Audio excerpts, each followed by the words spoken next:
Namaste everyone, and welcome to this video presentation on the keys to subtle anatomy. Much has been said in yoga of our physical anatomy. However, in the yoga experience, what happens subtly in our energy, in our mind, in our feelings, and at the soul level is of crucial importance. When we look at subtle anatomy, because it's a little bit mystical, because we have limited scientific evidence of these aspects, then it can come across as a strange part of yoga experience. There is a lot of Sanskrit terminology that's typically used.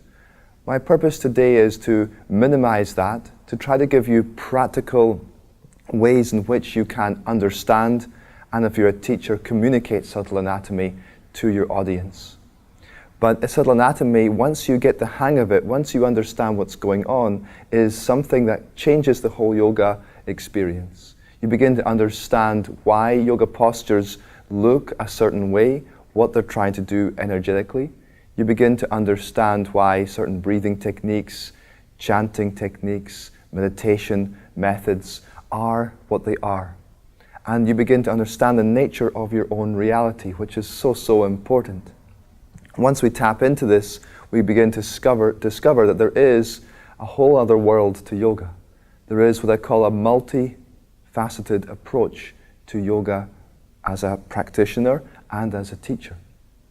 The sources for this talk originate in the Upanishad. There are some mentions of subtle anatomy and various aspects within that. However, much of the source comes from the living gurus, who in a way are the living scriptures of yoga. Through their deep intuition, they're able to experience these subtle things and communicate them in a way that cuts through a lot of scientific type of language or mystique or long-winded explanations. One thing to note when it comes to subtle anatomy is that some of the thinking and the language, even some of the books that are written, seem to be a cross-pollination of more traditional methods of yoga and New Age thought. So New Age thought often originates with individuals in the last 20, 30 years who perhaps have some psychic abilities or channeling abilities. And there seems to be differences in how they're saying things and what different parts, for example, the chakras, which we're going to get to soon, how they're explaining that. So there are differences in how things are. So just be cautious of that as you study subtle anatomy in the future. I'm trying to stick to what the yogis have given in regards to subtle anatomy and make that our basis point. Okay? For those that need a reference, there's also a little book called Chakras for Starters, and you can find this online, and I've used this as a very good primer and resource for myself, and I recommend it for you. So thank you for being in this journey with me.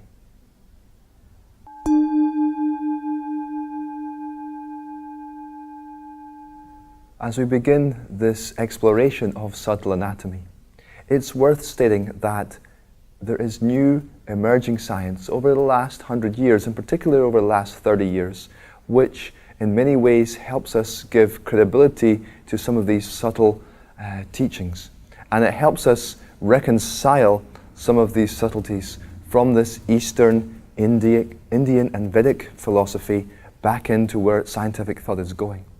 If we look at things today and scientific materialism, which essentially is saying that consciousness comes from the brain, tells us that there's no more meaning to life than what the brain and the neurons and things firing up make of our experience. So when the brain dies, you die, for example. However, new scientific thought is revolutionizing this whole way to look at reality, and it's begin to say that actually there's something more going on than just what the physical body creates. I'll explain a few things for you. It used to be that the thought was the physical matter of our body, of the room around us, of water, was the matter was all that there was. What you see is what you get, so to speak. However, over the last 100 years, through the quantum physics scientific branch, we're able now to understand that the matter itself is an illusion. And underneath matter, essentially we have particles and energy. And this energy is moving or vibrating at different frequencies or densities. So this vibration is very, very important. This creates the expression, the vibe. So the vibe of Eastside Yoga is different from the vibe of the bar on 6th Street, is different from the vibe in your house, etc. So the vibe changes and morphs. So there's something different to the experience that goes around. So this vibration of energy is what's really happening. And the physical matter is in itself an illusion, which is remarkably similar to some of the Vedic teachings which talk about the physical universe as something illusion, something that's created to give this sense of separation.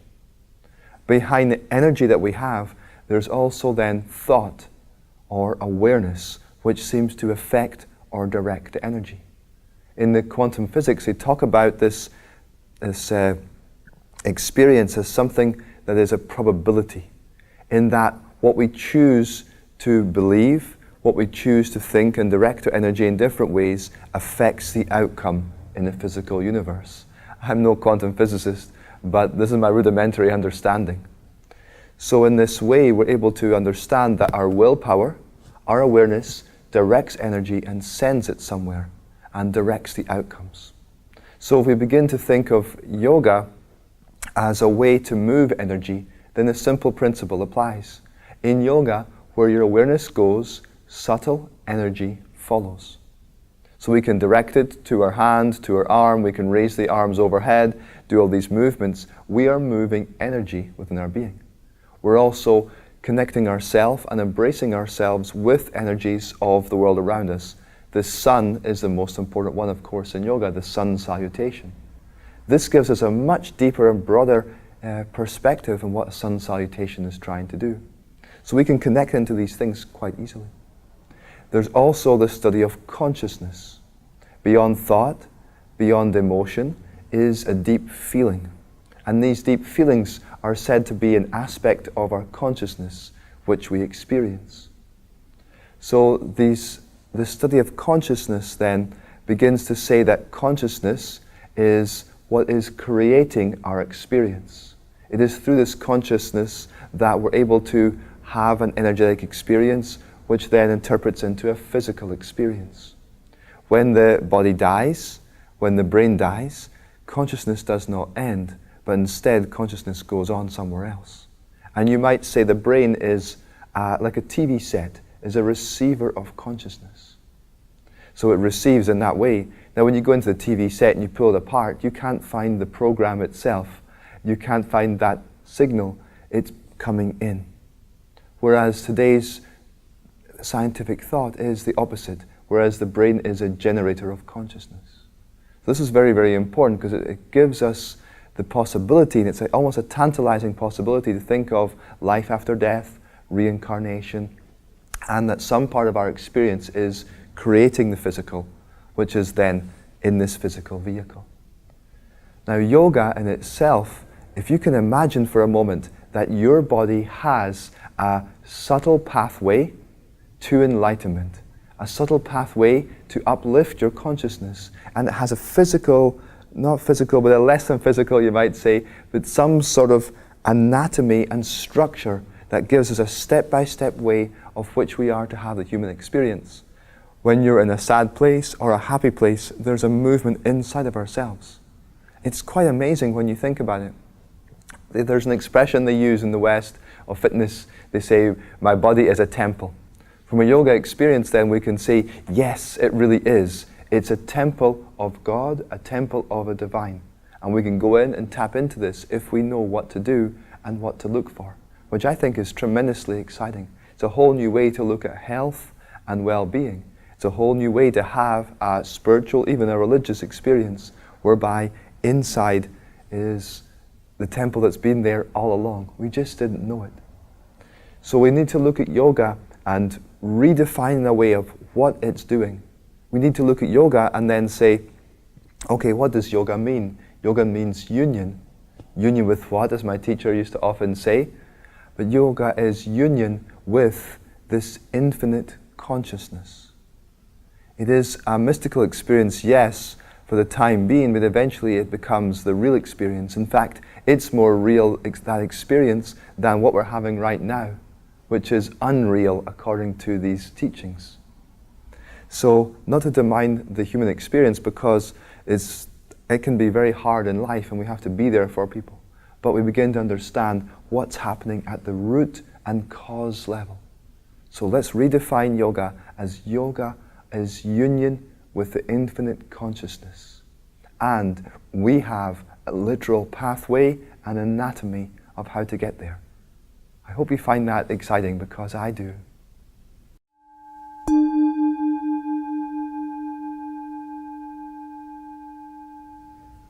So as we examine the subtle anatomy and the journey of a yogi and how we got here, how you are sitting there watching this, how I am sitting here speaking to you, we have to understand how we got here. We have to understand what was it that led to us sitting and having this experience right now.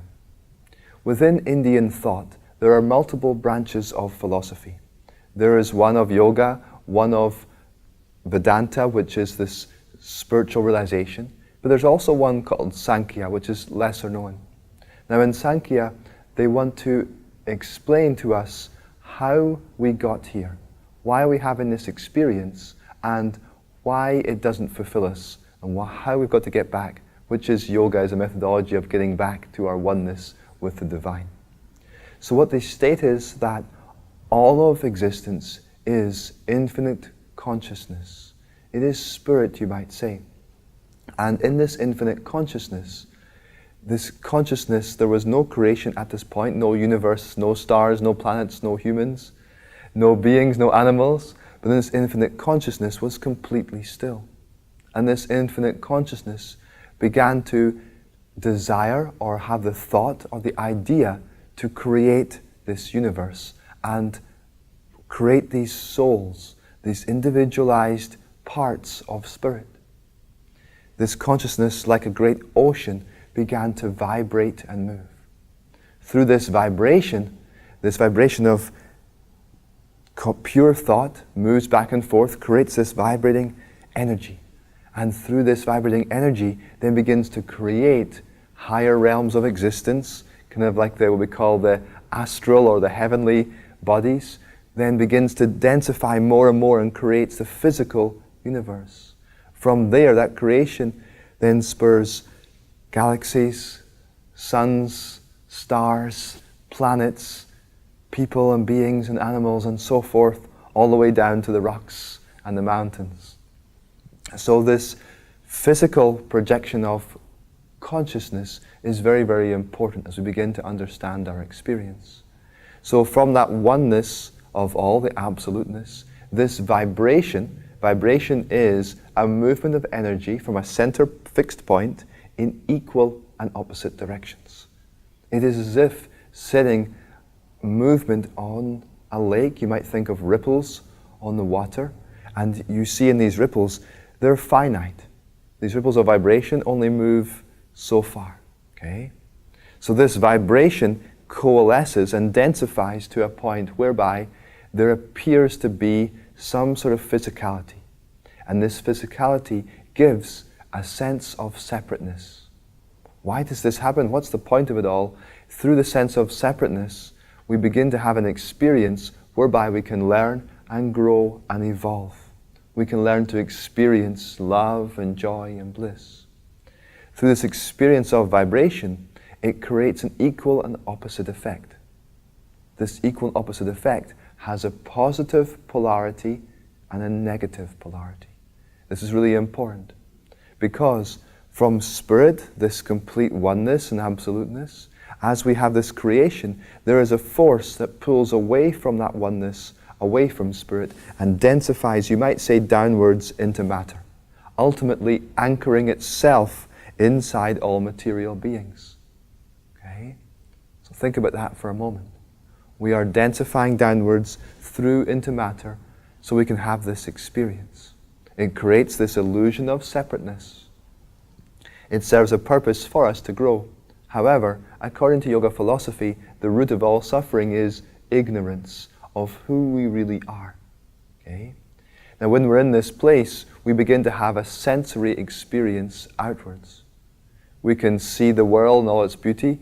We can smell and touch and taste and everything. However, we get a little stuck on the senses. We forget who we really are, and we begin to look out into the world and think, I get my happiness outwardly, from things, from stuff, from tasty food and experience with other people. Now, it's not to say you don't enjoy the world, but we just forget that these are reflections of the true inner reality that's inside of us. This is important because we eventually then get so caught up on things in our world that we forget who we are, and it's unsatisfying ultimately. So at some point in our lives then, we stop and we say, you know what, this isn't really what I want. There's something more to life than just getting things or feeling temporary happiness for a moment. I want to search in myself for who I really am and realize myself. So this is what yoga is doing.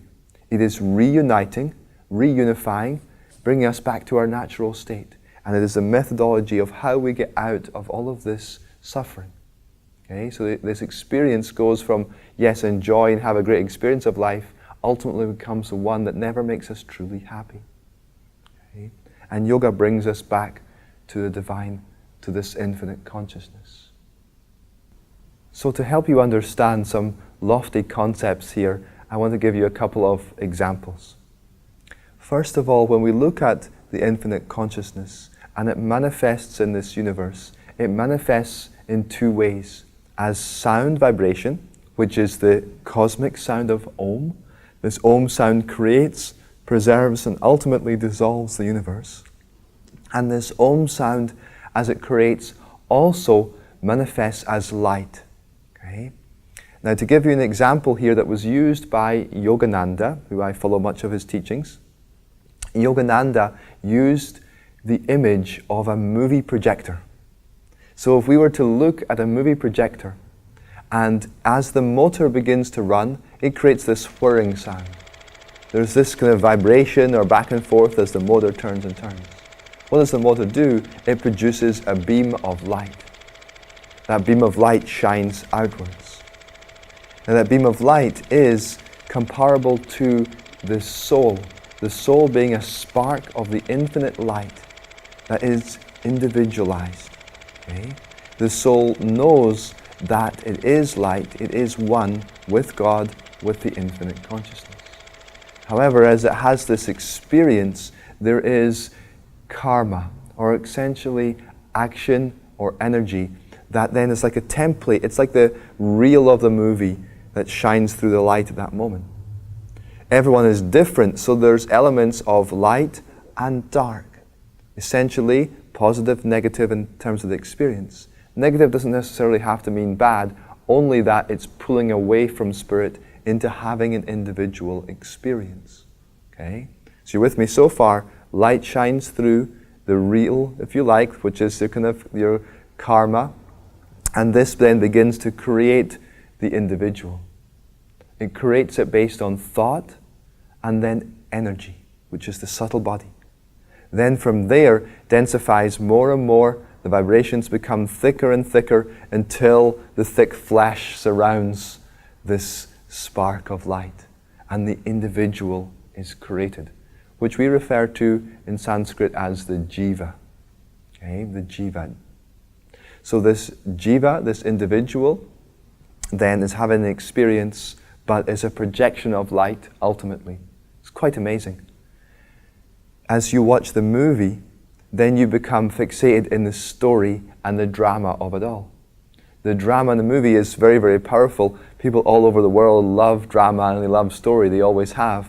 It is because this is a reflection of what's happening in our life. There are good guys and bad guys, heroes and villains, positive and negative throughout our world. So yoga tells us that it's very important to understand that, because the good and bad, relative so, is how we learn and grow. The hero has to raise the bar, so to speak, to overcome the great challenges, as we all do in our lives. So this projection of consciousness is what's happening. Yogananda stated, as he brought his disciples to the movies, back in the day in the 40s, they would have them turn around and point to the movie projector and say, this is what we have to do in life. We have to get back to the light. We have to turn within, reverse our consciousness, reverse the way we got here, and bring ourselves back into that original light. Then we will be enlightened, at one with the light once more. And that is the yogic purpose of life. Isn't that amazing? So within subtle anatomy, there is an important concept to think of multiple bodies. Okay? So within subtle anatomy, as well as the physical body, there is a subtle body of energy and thought. And then there is a causal body, literally the cause or the idea which manifests our being. Let me give you an example. If you were to consider building a new home, first of all, you would have an idea of it. You begin to visualize it. You begin to dream about what that home would look like. And you see it in your mind's eye. This is a very powerful part of our consciousness because it's where the creative process begins. It is said the entire universe was created from an idea of God. That's what they would say. So this idea, at its root level, if you tap into the full power of it using your willpower, it is something that can manifest entire universe. You know, this is the potential here. It's quite something. They say highly advanced yogis can create even multiple bodies or could create entire galaxies. A spiritual master or an avatar could create an entire universe with their will. That's how strong it is. So you've got to think about this as something very powerful. It is the cause. Okay, so you're creating your house. You might say your architect is part of that idea or causal process of which you draw the designs. Then you have to build the home. This is equivalent to the subtle body. There's energy required. There's money required and the corresponding energy. And of course, with the builders and construction team, then there is energy of actually building it before it manifests. So that energy behind it then creates the house. The final finished product in that way is the physical. So begin to think of it in this light. So within the subtle body, there's one other concept here which is important to define, and that is prana. So the word prana has multiple meanings depending upon the context and placement of the word, which is very common in Sanskrit. Prana is like the chi, or the ki, or the subtle energy or vital energy that's used in Western language. Prana is often translated as breath, but this is an outward manifestation of prana. Prana is subtle energy or life force. Okay? So there is subtle energies and life force inside of us. There are multiple types of prana, sub-pranas, and it gets a little confusing to say the least. But for now, think of prana as subtle energies. There is prana throughout the entire universe that is the creative energy that forms the whole universe. Through prana coming through the ether, then opens up into the nebulous gases, into this fiery suns, into the planet through the mantle. This is the kind of manifestation process. So prana is a subtle energy of the universe and inside of us, and is moving inside of us. When the energy moves inside of us, it causes the breath. Okay? So again, cause and effect. One other example here to think about cause and effect and how it's so important is in health and healing. The Western model of allopathic medicine tends to look at symptoms and tends to look at effects, but isn't so much going into the cause. Placebo is one good example of getting a little bit more into the cause and using the mind to affect the body, which is a whole nother discussion. Alternative healing modalities will often look at acupuncture, for example, looking into energy, looking into cause, intentions, affirmations, prayer, all these kind of things. So again, these things sometimes can be scoffed at. However, there are scientists now who study prayer and healings through prayer, whereby they're able to now capture electrons and movements of electromagnetic energy by these otherworldly, even religious techniques. It's quite interesting. The question is, how good's your willpower? How strong is your ability to concentrate and focus on what you want? And for most people, I'm afraid, it's not so good. So it's no wonder that these things only work sporadically. The stronger the will, the greater the flow of energy. This is one of the axiom key teachings of Yogananda. I'll say it again. The stronger the will, the greater the flow of energy. Okay? So to recap this section, from spirit there is an outward flow, the projection of light. There is a manifestation and a densification of this energy into matter. Okay? This is one directional flow. Then there is the flow back to spirit, the pull that takes us from the outward world inwards. Inwards and inwards, more and more, until we realize our oneness with the light. So the spiritual flow and the material flow.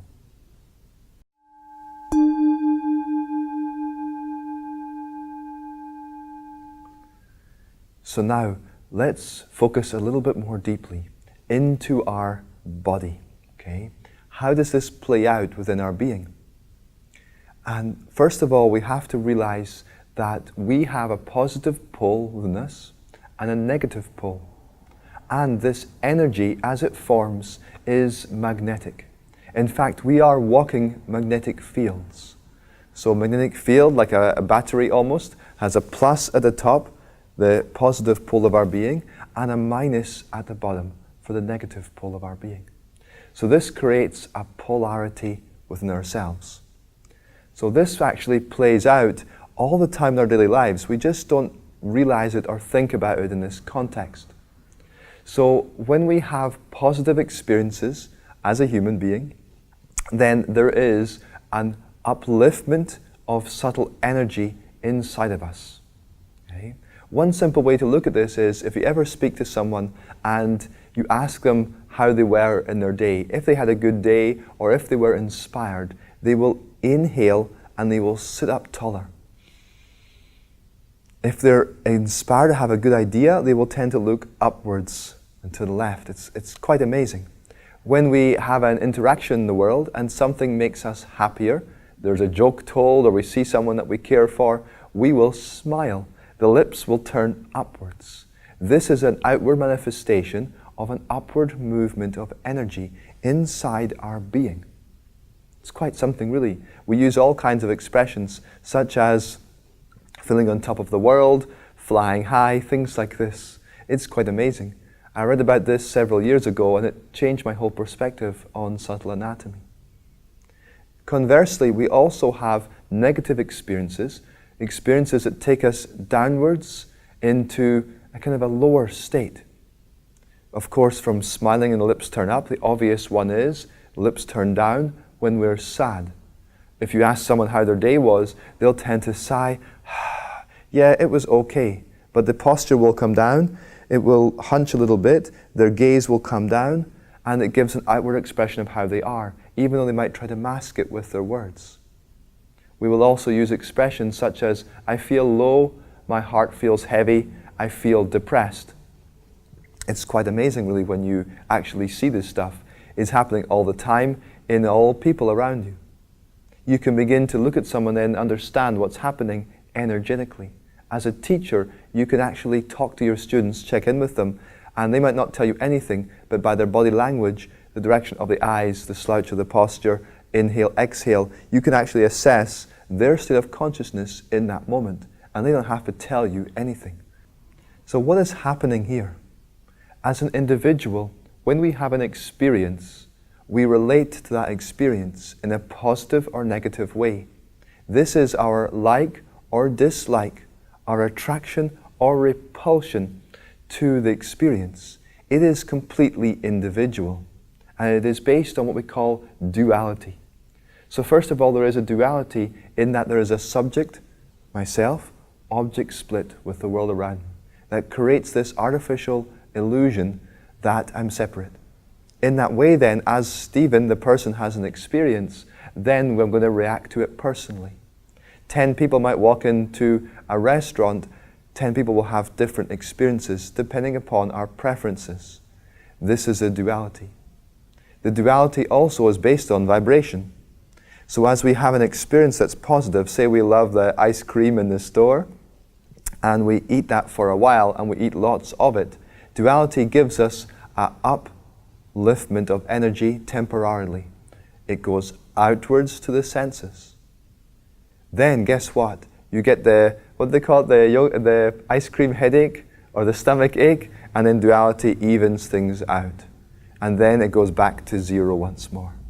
Okay? Again, when we have all kinds of movements of energy downwards, then hopefully that only lasts for a while, we come back up again. Hence in life, we have a little bit of happiness for a little while, then it goes up, down, up, down, up, down. And the basis of a good day seems to be more pluses than minuses, and a bad day more minuses than pluses. However, this is an illusion from the perspective of yoga and Vedanta, the spiritual realization. Okay? However, it's very real and very hard. I'm not saying it's easy, it's not at all. If it was easy, everyone would know this and be doing it, right? So in that way, this duality experience is giving us highs and lows. But we can withdraw from that somewhat. We begin to realize that the happiness we're seeking is coming within us. And the world around us is a reflection. So again, think about these ripples on the water. Think about these vibrations, positive, negative pool. So this duality is very, very powerful, and it's the root of the human suffering, because we've forgotten who we really are. So the positive happiness, this upliftment of our energy and our consciousness, is because we are trying to get back to who we really are. Now this infinite consciousness is described as pure bliss, pure joy, and pure love. So as we search for this experience of happiness, we're actually searching for who we really are. The happier we get, the closer we are to that experience. Now the more we expand our consciousness also, the better we feel inside. When you help a person across the street, say for example, or a person in desperate need, there's something in us that gives us a boost because we're naturally connected to others. When we're kinder to someone, when we treat them with greater respect, when we tap into inner intuition and wisdom, then we're able to have an experience which is more unitary. We feel more unified with others, and that will uplift our consciousness also, because that is who we really are.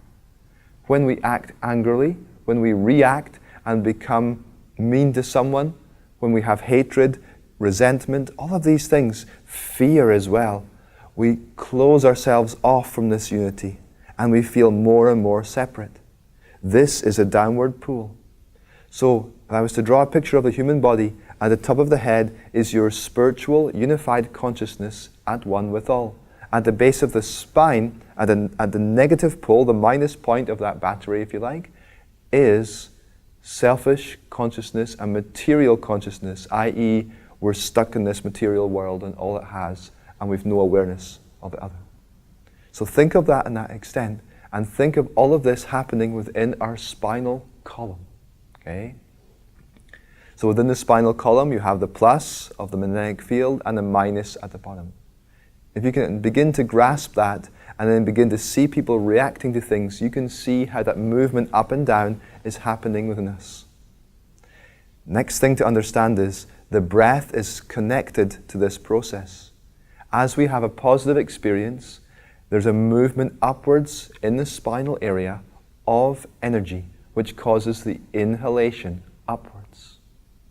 We then have the movement downwards, okay? Downwards on the exhale as energy comes back inwards, okay? So inhale, exhale. Yes, I'm inspired.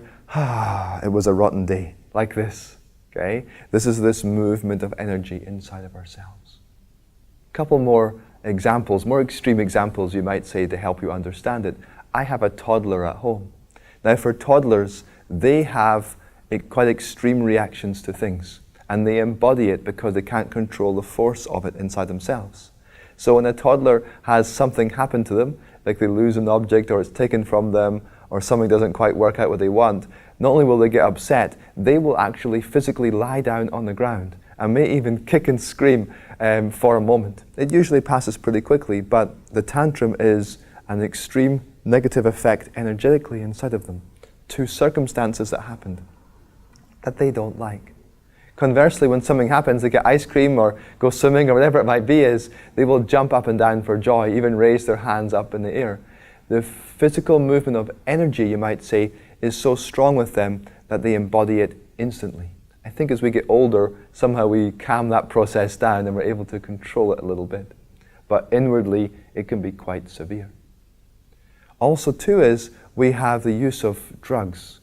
Now, in this way we can escape a reality that is low or depressive by taking a drug which may give us a high. Essentially, in that moment, we're able to lift consciousness artificially. Okay? The problem becomes, of course, that people get addicted to these things. Conversely, being stoned, I love that expression, is something that might take us from a very high mental state where we're all over the place perhaps, and we can ground our energy more. So these are expressions that we're using all the time. Interestingly enough, in religious tradition, in Christianity in particular, there is a sense of heaven is upwards somewhere. They say it's in the sky, but no telescope can find it. But there's a sense of upwardness. Great saints, if you look at stained glass windows, these great saints will always be looking up. It's very interesting. There's a sense of heaven is upwards. Spirit is upwards. Hell is something down below. Hell or Hades, whatever we want to call it, is some sort of realm that is down below. Again, people looking down in this expression. Yet if you drill into the earth, there's no sign of this hell. But there's a sense of something lower. So Yogananda used to state that heaven and hell is within us. We can have a heavenly experience by being spiritually connected in our lives, by realizing that all the joy is within you, and you are the joy that you seek. You can have a hellish experience in life by being negative, reactive, hurtful, selfish to others. This becomes the hellish experience, as you'll never find happiness. This is important to realize. Now, these are cosmic realities. Okay? So according to these teachings, there are realms that are more hellish than others and more heavenly than others. But there's far more heavenly realms, it seems, than there are hellish ones, is the good news. But how we act and how we choose to act is very important in terms of where we end up living and incarnating, okay? I'll give you a hint there that it's very important to purify yourself, to be positive in yourself, to have these experiences, and then the outcomes of what's coming next will be even better and magical almost. So to recap this important point, at the top of the head, the plus point of our being is soul freedom, complete unity of being. At the negative point is material bondage. We are so stuck with the things of this world and wanting them so much, and the grudges and resentments and all those things we hold on to. This is the bondage that we have.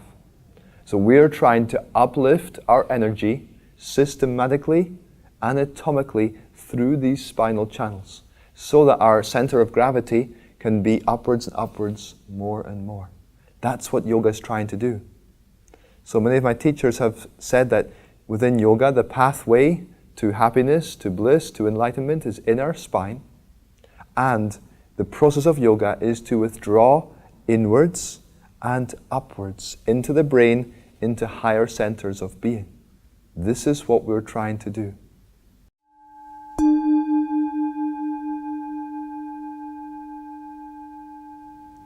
Next, we're going to look at what I call the yogi's journey, okay? Which again, to simplify, is inwards and upwards, energetically speaking.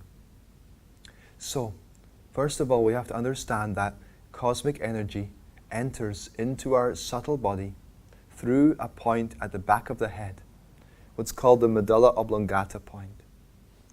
So this point, you might say, is where the subtle body is fed. And believe it or not, you can, as you open the physical mouth, you can also open the mouth of the subtle body and receive more energy. And there are certain yoga techniques, particularly mantra, that helps with this process. And you can feed and energize yourself to a much greater extent than what we can now. It's really quite remarkable. This energy then flows downwards, in through the spinal channels, and then locks at the base of the spine. At the base of the spine, this, you might say, creative, divine force, like an electricity almost, flows into the spine and then becomes anchored there. This energy then coils towards the base of the spine And the coiled energy is called Kundalini because it almost has a serpent-like force to it in terms of its movement round and round. So this becomes dormant in ourselves. Now this energy is flowing through what's called nadis. So nadis are these subtle energy channels, and they are flowing up and down. There's many of them actually, but the primary ones are inside the spinal area. Okay? There's one on the left side of the spine called the Ida Nadi, and that's where the upward flow of the inhale goes. And then we have Pingala Nadi, which flows down the right side of the spine. Okay? This is where the duality is manifesting inside of us. When we have a happy experience, energy moves upwards. When we inhale, we can control our breath. When we inhale, we pull upwards.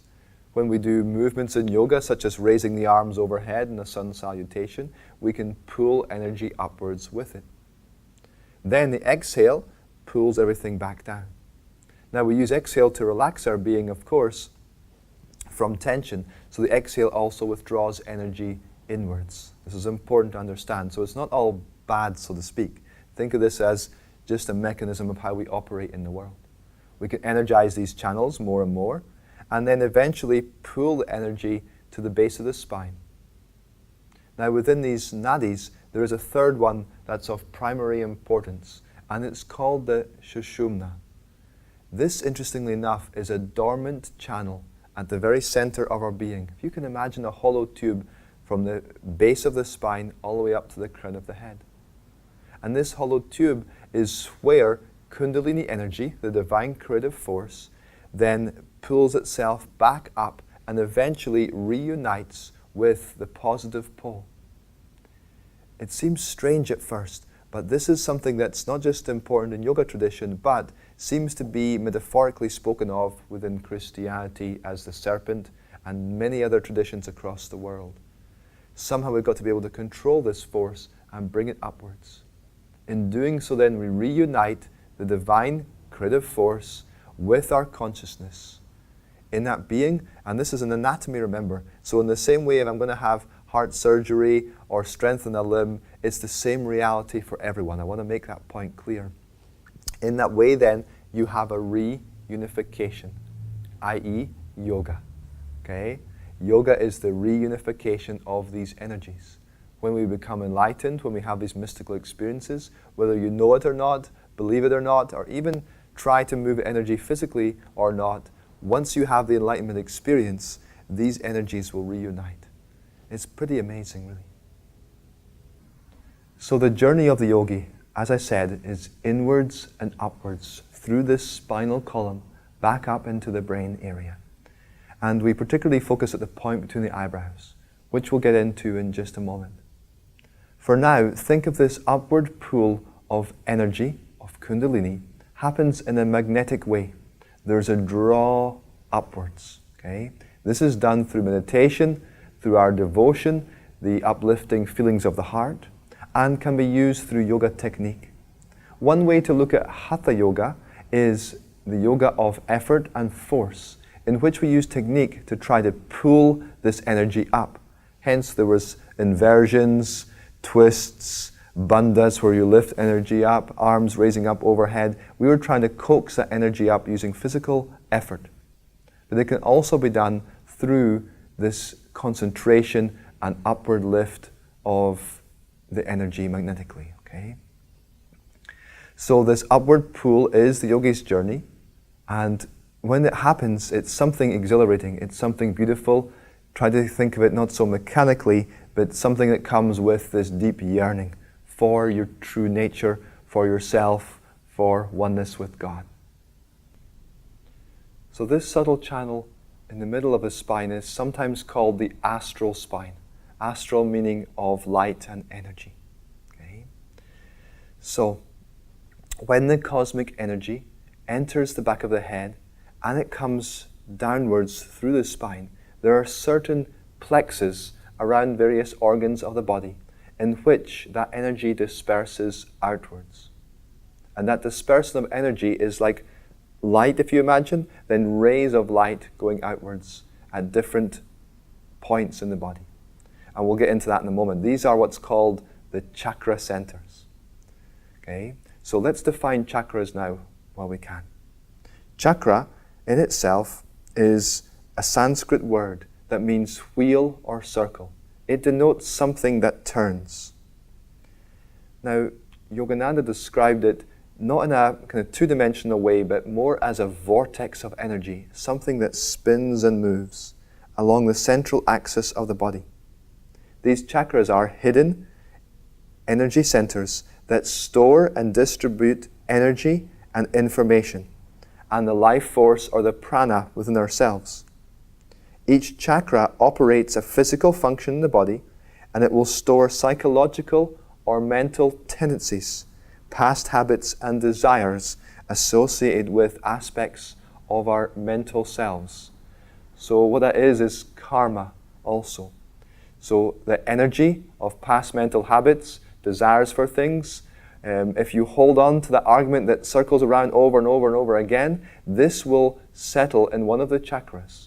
And this energy then will affect the physical organ of the body. So what you think, what you hold on to, what you feel is affecting our health, which we're beginning to realize more and more. Now, from the upward to the downward, each chakra has a positive and negative pole, caused by either a pull upwards to the soul or a pull downwards of matter and material involvement. Every desire, every unfulfilled karma resides in this astral spine in the corresponding chakra. Okay? So when we have a thought of anger, and that anger thought then will have an emotion, a feeling, which will then pull the energy downwards, and it will lock you in this lower state of consciousness. If we can forgive, find peace with it, perhaps even find kindness to another who's suffering, this will undo that energy. So though emotions and all these stuff seem kind of fixed, the underlying energy is storing within the subtle body, and we have to work that out somehow. Now, we don't necessarily have to repair every single incident that happened, but we can take the equivalent energy in an equal and opposite direction and use it. This is one of the big principles of yoga. Yoga is the rechanneling of the subtle energy within us. This is called transmutation, and it's a very important concept in yoga. We're rechanneling underlying energy from all of these experiences that have happened, and we're turning it all towards one. One thing, one point. What is that one? It is oneness. It is God, it is Spirit.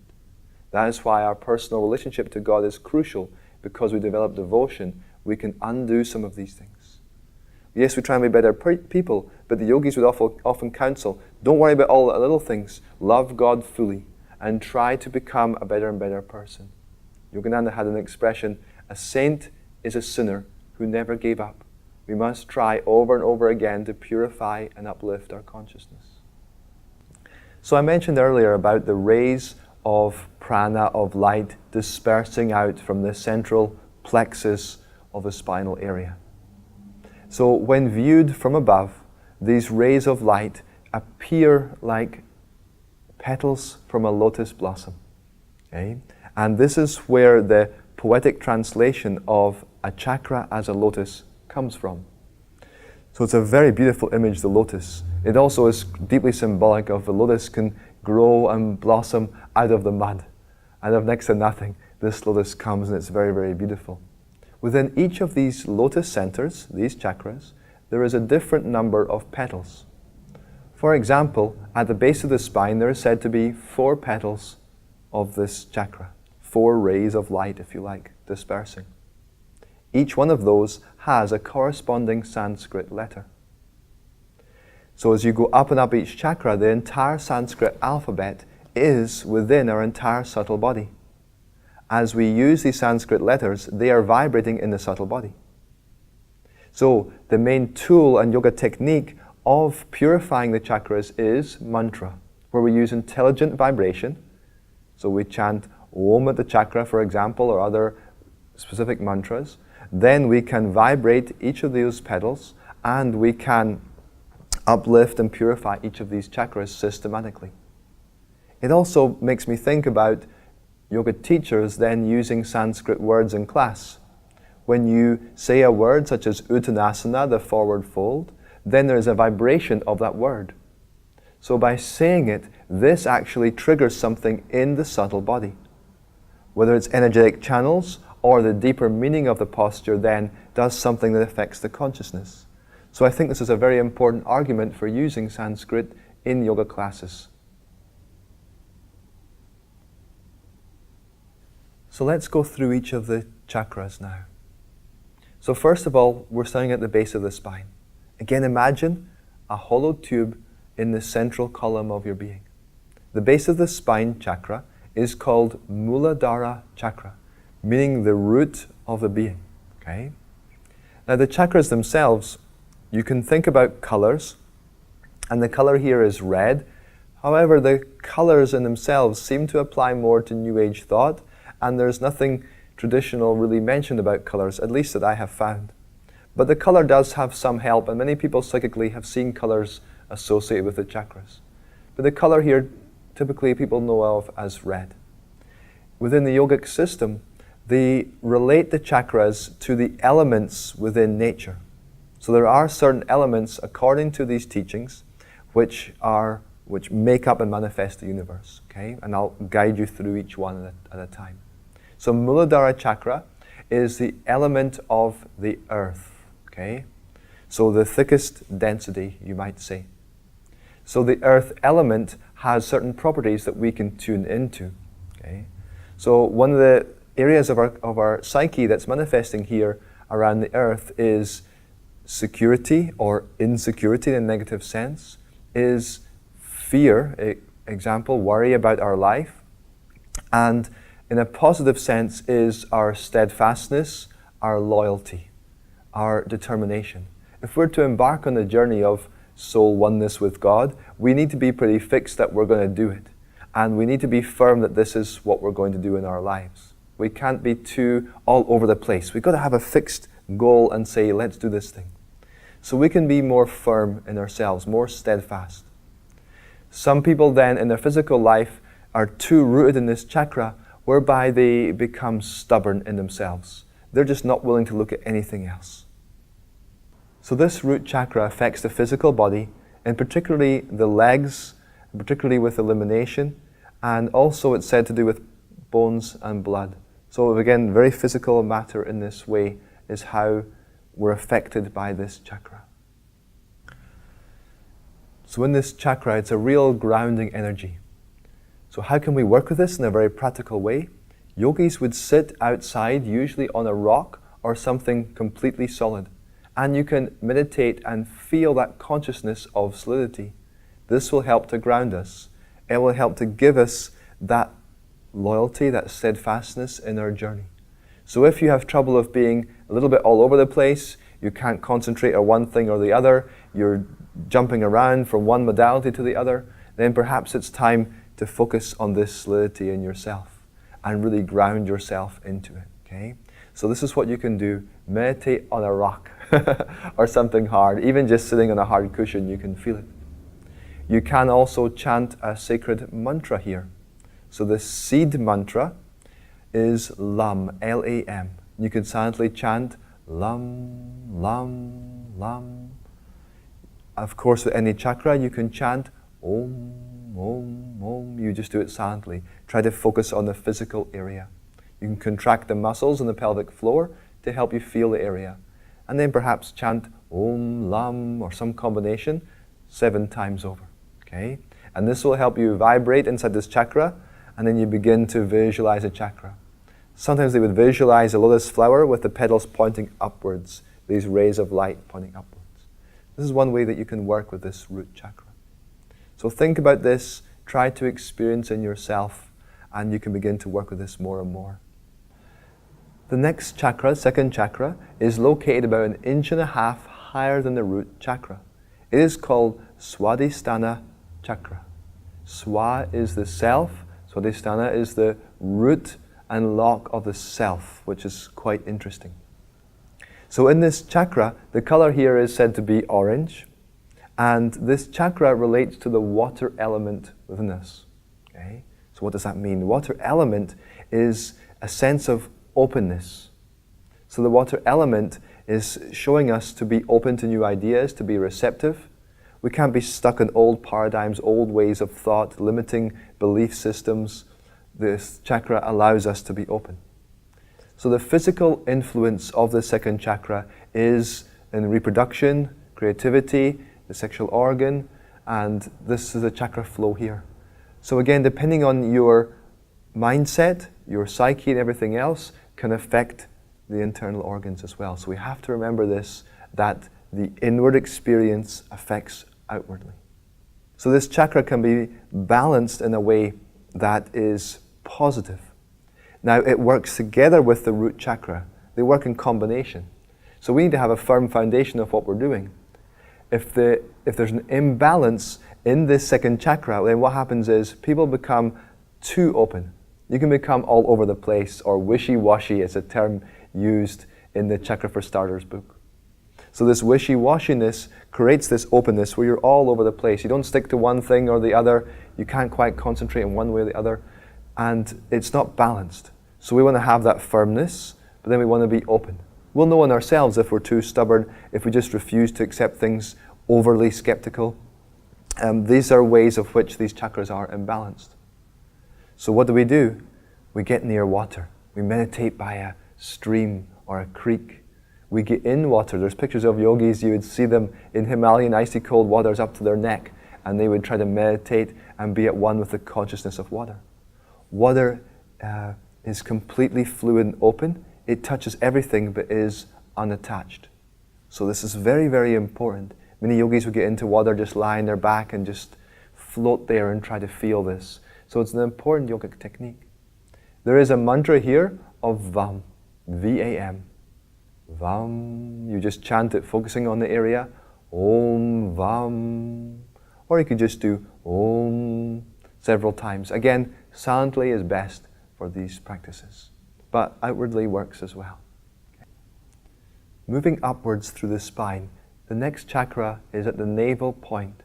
Not at the navel itself, but a few inches behind the navel. Again, visualize this hollow tube. Try to feel it inside your being.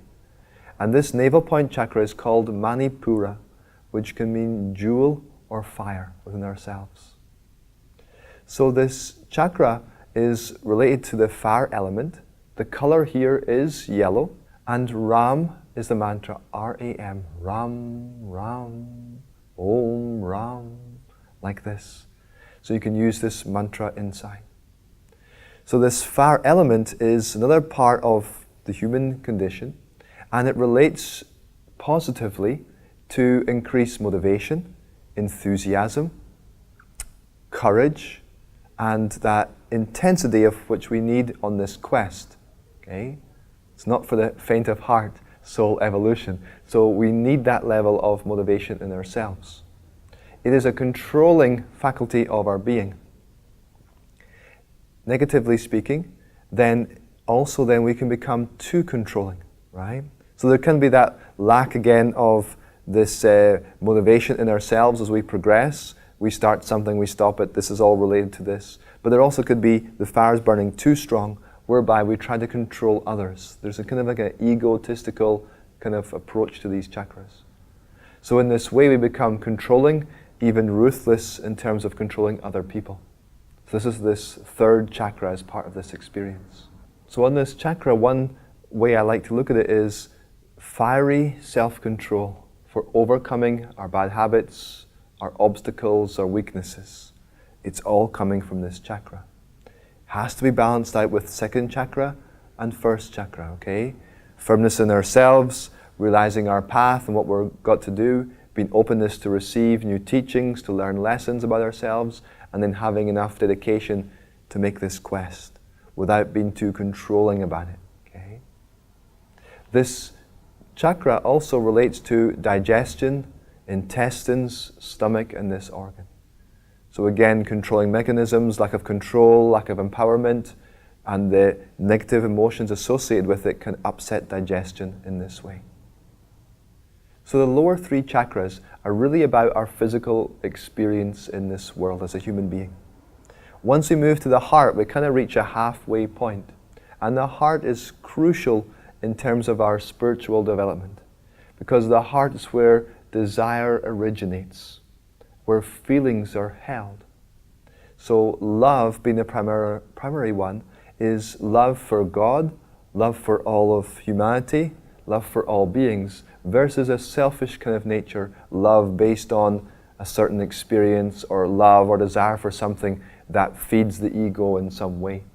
So the heart's positive, negative push-pull is really important in terms of what's happening in the chakras. Because feelings and emotion are in the heart, you have an experience, then the heart's energy is activated first, which then can either flow upwards or downwards into other chakras. So we always have to watch the heart. This is something very subtle. So the heart chakra, located in the center of the chest, not at the beating heart point, but think of the center of the chest. You can gently draw shoulder blades together to try to feel the approximate area. This chakra is called the Anahata chakra, to become unstuck, which is a fascinating definition, because the heart does get stuck in certain ways, especially with negative emotions and things like this. The color here is green, and the mantra is Yam, Y-A-M, Yam, Yam, Om Yam. We would chant like this. So you say this mantric seed of divine energy over and over. It's a beautiful vibration of the heart. Desire is important here at the heart, emotion, and a sense of love. So love, again, can be personalized. It can be based on a condition. If you've ever fallen in love with someone, but then you realize that the love is based on a certain way, and then the love may fade away, as happens in relationships sometimes. This love then was based on some kind of condition. True spiritual love is unconditional, in which this love is beyond anything. We just give love to another. So instead of taking love in some ways and taking people's energy, which happens a lot in relationships, we can learn to do the opposite and not expect love, but instead give it freely to each other. This, from what I understand, is the energetic way of living your relationship and being in love with someone. So it has big ramifications for people's lives. The heart can be, there's many expressions used about the heart. You can become dark-hearted, the heart can feel heavy or low, depending on what's happened in your day, which then pulls you downwards. Being in the company of others who are not so positive will affect your energy field. And in that way, you can be all day with people, say it's co-workers that are negative or complaining a lot. You come home, you feel that downward pull. Somehow we've got to turn the heart's energy upwards, and we've got to raise the heart's energy. This is a crucial part of the yoga experience. We can find love and divine love again through primarily devotion. Okay? Devotion is the yearning, the calling, the deep love that you have for the ultimate goal, for God in some form, for just seeing interconnectivity and the beauty of life, being in nature, things like this. So we can kind of work in this. The heart chakra itself, the quality here is air. Air meaning something with a greater connection to us. Okay? So we can begin to work into the heart chakra more and more through this mantra, through this devotion, and develop unconditional love in ourselves. The next chakra is in the throat area. So move your awareness up that hollow tube, up into the throat. Slight contraction of the chin here in the back of the neck will help you kind of feel that area. And the throat chakra is an interesting one. So it's called Vishuddha chakra, which is the gateway. This gateway in itself is a gateway from ego consciousness, sense of separateness, breaking that delusion into a spiritual consciousness. Interestingly enough, in the Bible, there are references to gateways, 7 gateways or doorways, which through Yogananda's teachings, he stated that that was references to chakras, which is very interesting if you reread those passages. So these gateways or doorways then can be open, and energy flows upwards to that point. So this chakra, its element here is ether. Ether is beyond the physical elements that we know of, and ether is the formative prana that creates the universe and this physical experience. Okay, so it's a very subtle element, but it's still one of the 5 elements within yoga philosophy. So in throat chakra, the color here is blue. In this place, the quality here relates to calmness an expansion of consciousness beyond our limited concerns.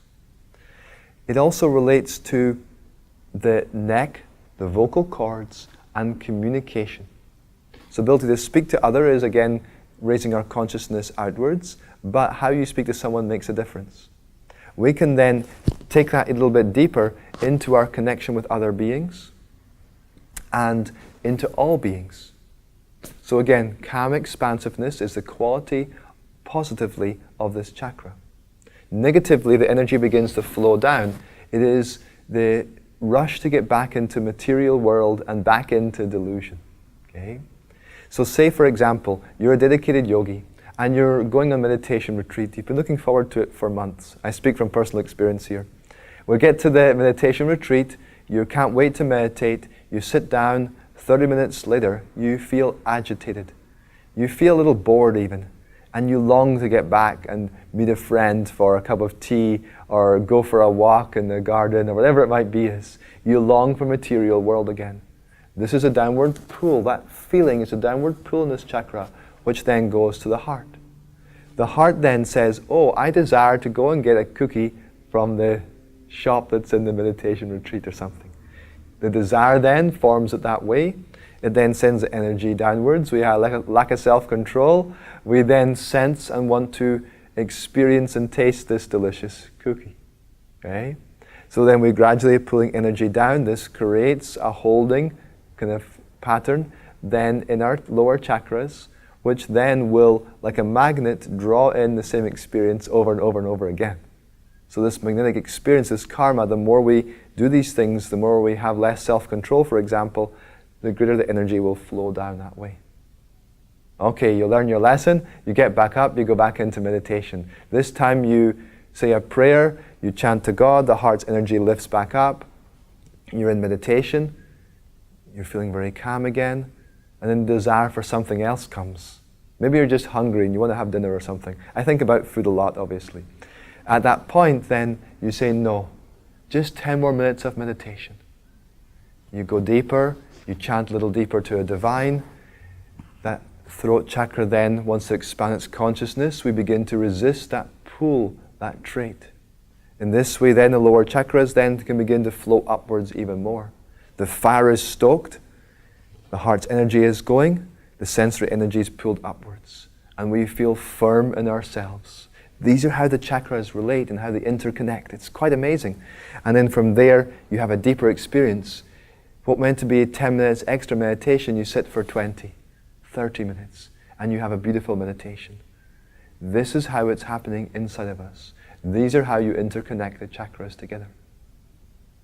Within the throat chakra, the mantra here is hum, H-A-M. Hum, hum, om, hum. Again, calm expansiveness is the practice and the meditation here. So the next chakra is of great importance in this yogic journey. And that is the point between the eyebrows, the center of the brain. And this chakra, very much, the two poles of this chakra are very, very important. So this chakra at the center of the brain is called the Ajna chakra. And the Ajna chakra is this sort of command center, you might say, of the whole experience.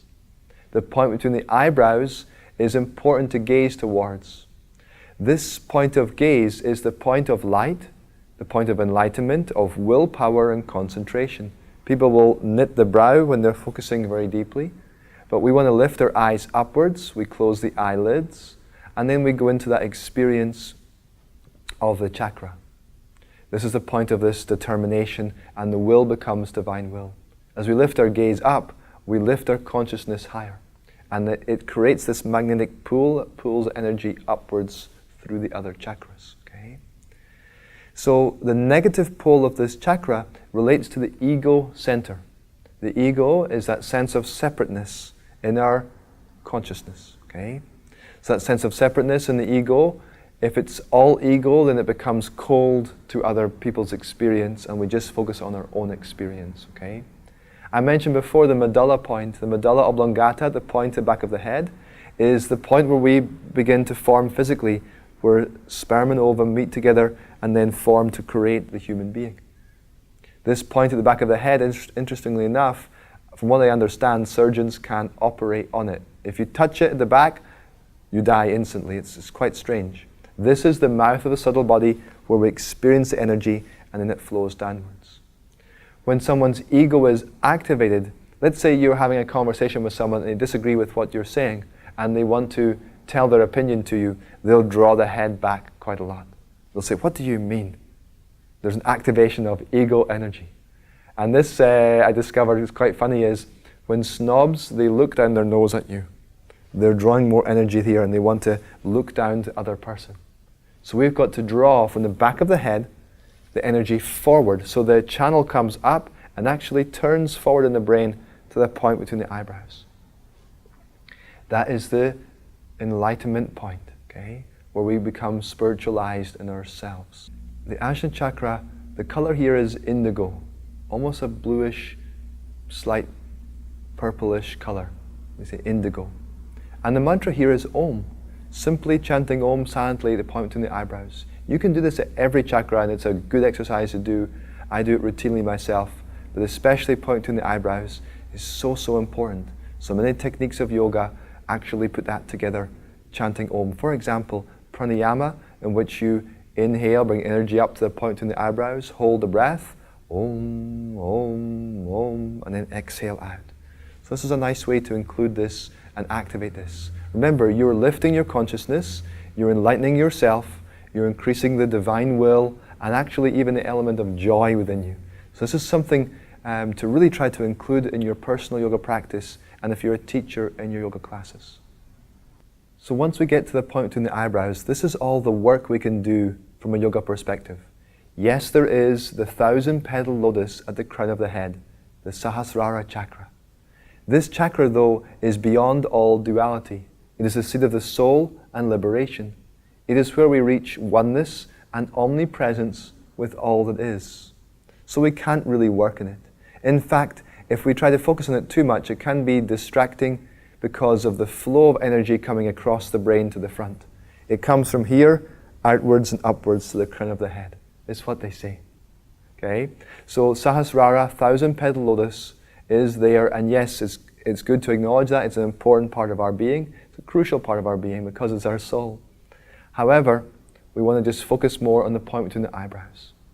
So remember, as Kundalini rises, Samadhi, complete oneness, complete unification, is when that creative force, which is regarded as a feminine force in that it's creative universal energy, reunites with the masculine principle, which is pure consciousness. They reunite together for final liberation, the end goal of yoga.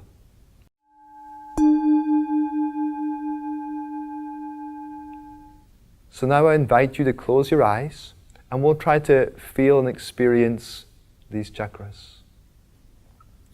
So from this place, begin to feel the central column in the spinal area. Imagine a hollow tube from the base of the spine to the crown of the head. Sway slightly side to side, feeling a little resistance in this column.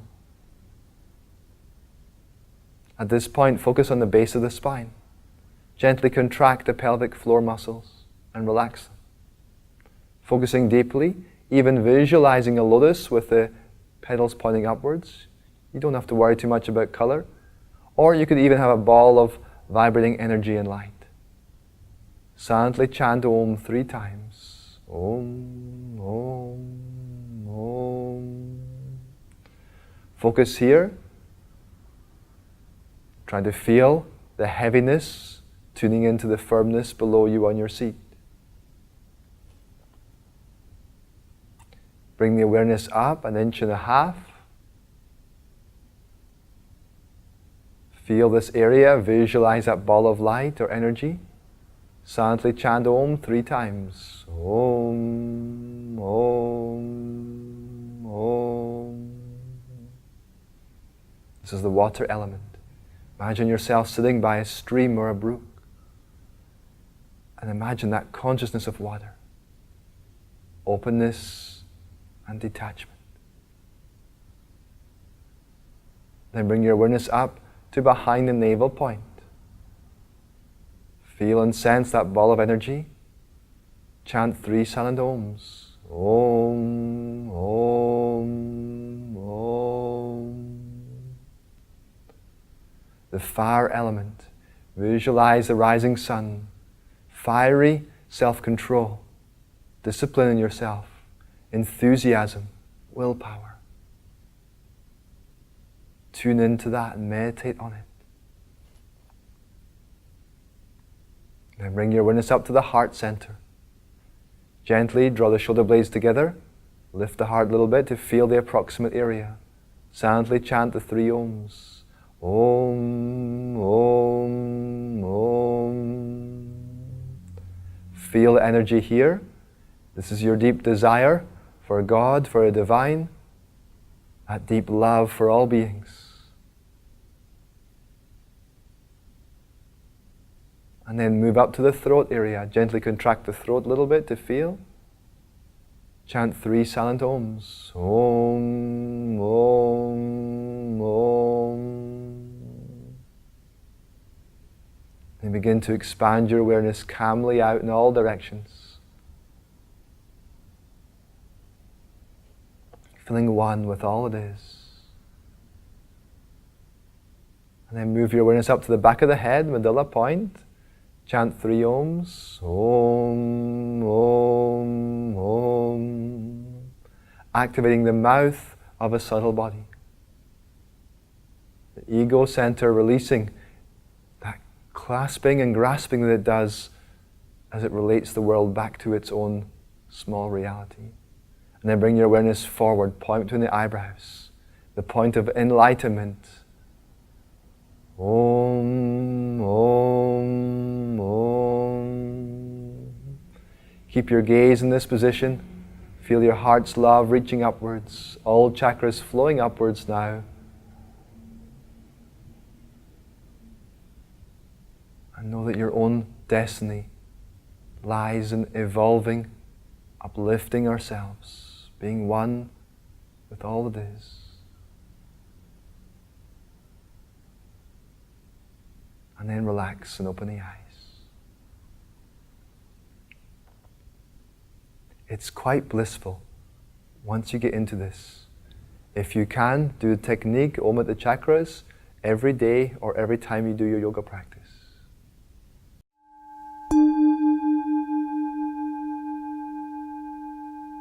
So thank you for being with me in this journey through the subtle anatomy of our being. Remember, your body is a living temple of God. There are pathways and anatomy in a structure within you that can lead you upwards towards soul oneness and complete bliss and happiness. This pathway also goes downwards into a more hellish experience. That is one of negativity, reactivity, and selfishness. We can choose at any time which direction to go.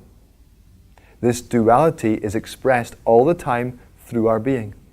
Things that make us happy temporarily based on condition, things that make us sad temporarily based on condition. These are all reflections of an inner experience. You can begin to build inner joy and happiness and enjoy the world fully, but not get too excited about everything. Instead, we can see it as an internal thing and something very calm and expansive.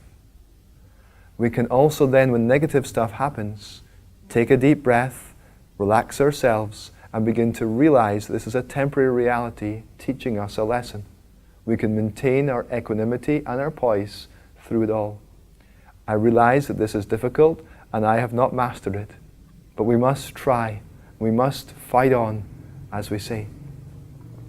In doing so, you will have a life that is more worthwhile, a life that has deeper meaning, a life that brings you greater happiness, and you can be of great impact to those around you. Yoga techniques are bringing us inwards, releasing trapped energy through postures, lifting energy up through force, through hatha. Through pranayama and breathing techniques, we're able to center everything in our spine, bringing it upwards to the brain. Through mantras, we clear subtle energy blocks and shift our consciousness. Through meditation and focusing at point on the eyebrows, we can have a oneness, unitary experience with higher consciousness, with spirit, with God. yoga techniques are not enough, with devotion and love of the heart, with deep yearning, then we can use that with the techniques to create enlightenment. This is the purpose of it all, and this is the true meaning of yoga and our life. I hope you've enjoyed this, and thank you for being with me through this video. Namaste.